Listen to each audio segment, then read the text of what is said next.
Alright, so this is just going to be a quick video showing how to upgrade the RAM on this 27-inch iMac model A1312. This is a 2011 model.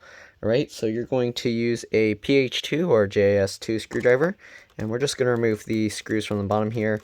They're actually attached to this metal plate, so you're not going to completely take them out, but just undo the screws, okay? And then this metal plate will come out. And the sticks of RAM are pretty easy to remove. There's this plastic tab here. Alright, there's two sets. You can actually fit 4 sticks. It only had 2 at first, two 2 gig sticks. But basically you just grab this tab and just pull it hard, and you can see the sticks of RAM pop out like that. And looks like this. And make sure the stand is behind here, and you have the notch going the right way, so the shorter end is going to my right and then the longer end is to the left.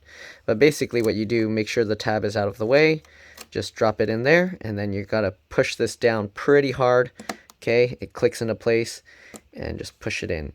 I forgot to mention the type of RAM. Let me actually pull the RAM up again just so I can show you this. Okay, so here you can see the RAM here is PC3 10600S. Okay, so yeah, you want to get any PC3 10600S.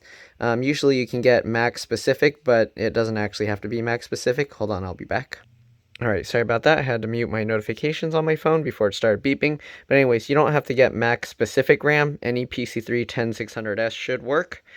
We put 4 gig sticks. It used to have 2 gig sticks, so we went from 4 gigs of RAM to 16 gigs. And I also made a video on how to upgrade the hard drive to an SSD. So if you wanted to see how to do that, you can watch my other video. Again, this one is just for the RAM. So again, we're going to just push the RAM back in. And then you take this plastic tab and just slide it back in like that. Okay, and then after you make any big hardware changes like this, you do want to do a PRAM reset. So basically what you do is you power on the computer, and then you hold down the Command, Option, P, and R buttons at the same time. The boot chime will go once. Just keep holding it, the screen will shut off, and then you'll hear the boot chime a second time. Once you hear the second boot chime, you can go ahead and let go, and that's how you do the PRAM reset. Again, Command, Option, P, and R, all at the same time. If you don't really know what to do, you can also Google how to do a PRAM reset, or just post a comment in the comment section below. Excuse me. And I will actually try and help guide you or find a link to show you. But it's just called PRAM reset. Oops. This thing is a little bit crooked, so it's not spaced right there. So what I'm going to do is I'm going to loosen these screws just a little bit, and then you can kind of like guide it in, and then here you can see I can kind of push it down now. So let's go ahead and tighten this side back down. Okay, and then we'll do the same thing with this side. Make sure it goes down flush.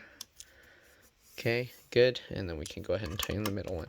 And that's pretty much it. Hopefully this video helped you guys out. I know this model is really old. This is a 2011.